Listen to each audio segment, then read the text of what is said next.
Hi everyone, today I want to show you how my CLI tool works. It's called the Task Manager and it's designed to help you organize and manage tasks directly from your terminal. You can create, update, delete and track the status of your tasks.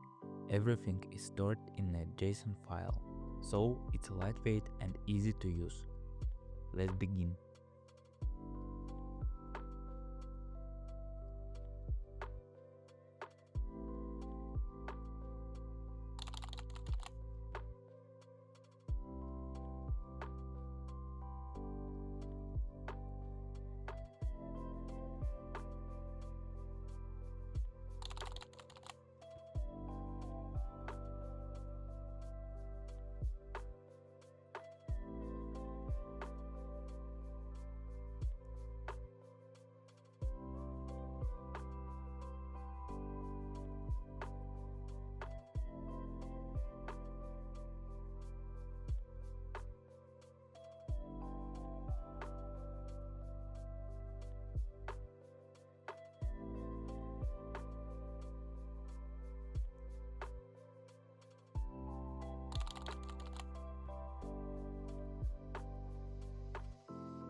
And that's how the Task Manager CLI works. Thanks for watching, and I hope you found this demo helpful.